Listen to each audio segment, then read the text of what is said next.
I've been having this question in my life and has been haunting me for the greatest time of my life, and I have actually had tried venturing to it, try to ask questions from people who are wise, trying to ask questions from people who went to school, or I went to school as well, asking my professors, asking scientists about the question of reality. No matter how much you know, no matter how much you went to school, no matter how much you are rich, there's always that one thing that seems to creep in and you don't have an answer to, which is the answer of reality. This quest of reality even hit God at the moment in time when God was actually regretted why he created man in the times of Noah, and actually destroyed man because of the reality that he met of what he wanted to see his people to be and what his people were. That means it wasn't meeting, it wasn't real. That means this question even hits the maker, the creator himself. So bear with me in mind, bear with me when I try to really find the quest of reality, because I'm not going to find it. Maybe I'm going to leave you with more questions than with answers, but you will know what reality does. You seem to sometimes plan in life. You have all this plan and you think that, hey man, I'm going to be great. And then you never planned reality. Then reality really hits you and really, other people will say it acts you up. But it's reality, it's the point of reality, because reality is not made to actually accommodate anyone. It accommodates itself. There was once a man who was in love with this woman from a very young age, and they were friends, and this man continued to be friends with this lady. And this lady was beautiful, was actually a dream girl for this man.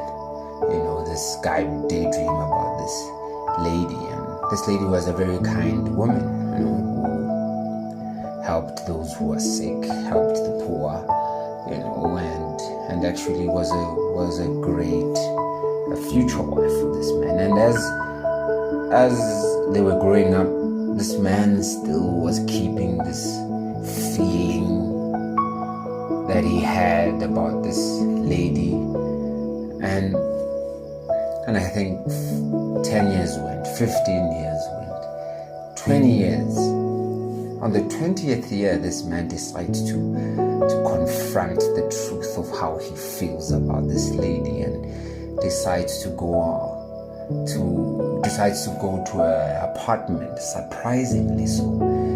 And as he goes to the apartment, while he takes the stairs, he figures out that the door is opened, and she didn't close the door, and he invites himself in. And when he invites himself in, he enters the room, hears the woman shower, then goes to the bathroom, or to the shower room, if you say, to actually go and see what's really going on. And then when he goes to the bathroom, he figures out a shock of his life, because this man has never seen this woman naked ever in his life, and he figures out that when this lady comes out, this lady was a man all along. And this man met with the reality of what he thought that this woman was and what this woman is. He asked himself, is this woman still a woman? But the reality of the question was to him, do I really love her? Even if I have figured out the truth about her. And that's how reality is. What we really think about our lives is not what reality thinks about our life. That means we intend to lose it when we come to the point of reality, because reality is no one's friend. Reality is a killer of happily ever afters. Until we realize that we cannot plan reality, we have begun to accept the trueness of life than to accept our lies and our thoughts of what we have built ourselves. Blessed is a man who builds his house on reality than a man who builds his house on his own thoughts. Lest the house trembles down and is crushed, because we all build our house on our thoughts. We all are actually people who are victims of our happy thoughts than of the reality. And I'm here to literally say to you is that it is high time that you stop planning with your thoughts and start accepting the reality of the matter. And as I'm about to close this, I want to close this with a story, and actually a movie that I watched. And in this movie was this man who loved his kids so much that one day he was in the house sleeping, and as he was sleeping, a fire was started in the house. And as the fire was started in the house, this man woke up at the moment where his house was actually half burnt.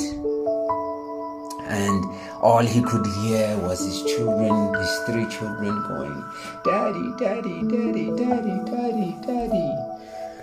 And as he was trying to go and save his children,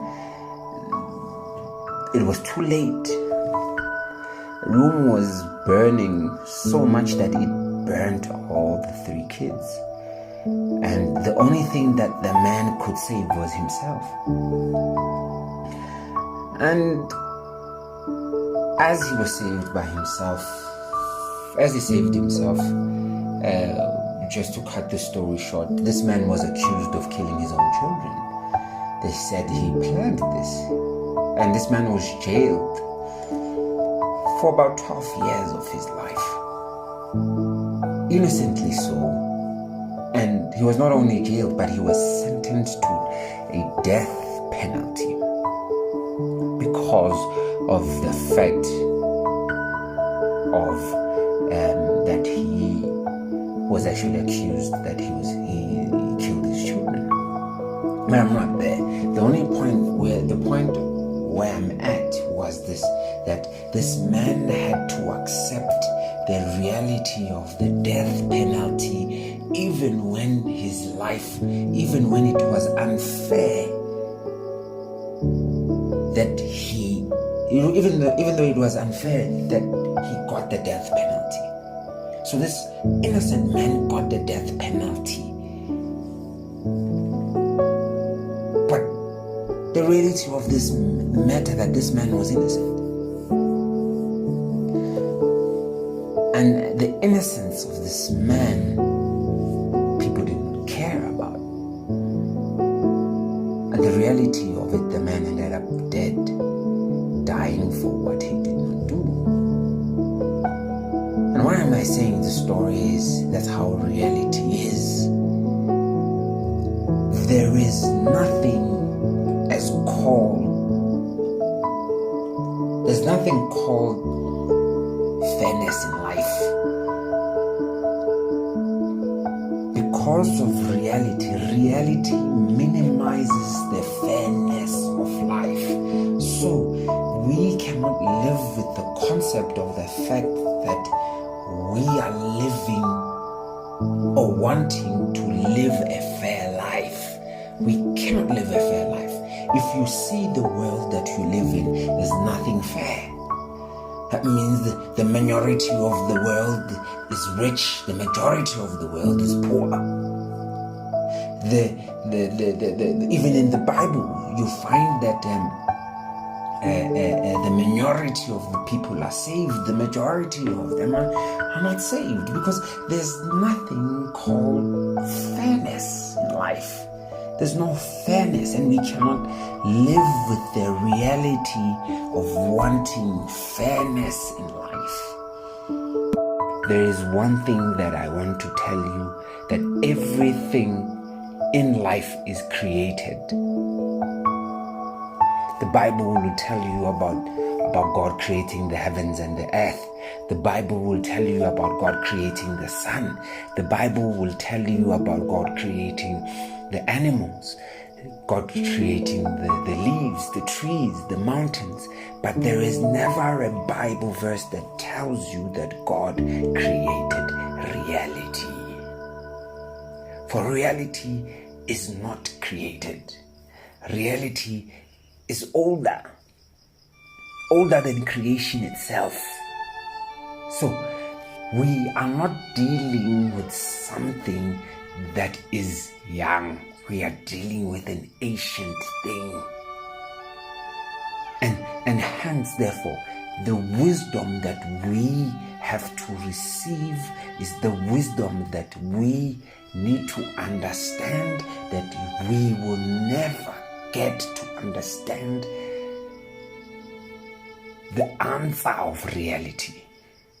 The only thing that we can be able to understand is the question of reality, is what reality is. But the answer is silence. And you got to live with the silence of not understanding what reality is, but understanding the question that what reality is. You can go to schools, the best schools in America, in Europe. You can go to the best schools in Africa. You can go to Egypt, the source of knowledge. Yet, you can go to all these places, but yet you will never find the answer of reality. And hence, the only thing I can say to you is that reality is old, and the oldness of reality only allows us to build our houses on reality. That is where our wisdom is. Sometimes you might even die of not even getting that marriage. Sometimes you might even die of not getting even happily ever after. But the whole point of reality is the reminder that we must live constantly in the present, that there is no other time that we have for happiness. There is no other time that we have for joy. There is nothing in the universe that is going to make us happy unless we take a stand ourselves and say we want to be happy irregardlessly of what the circumstances and the reality is. And that's why I say, blessed is a man who builds his house on reality than a man who builds his house on happiness thoughts. The reality of the matter is simple. The only way to happiness is when you decide to be happy, not when you think or you want to be happy. So let's decide to be happy, for we do not know what reality has for us.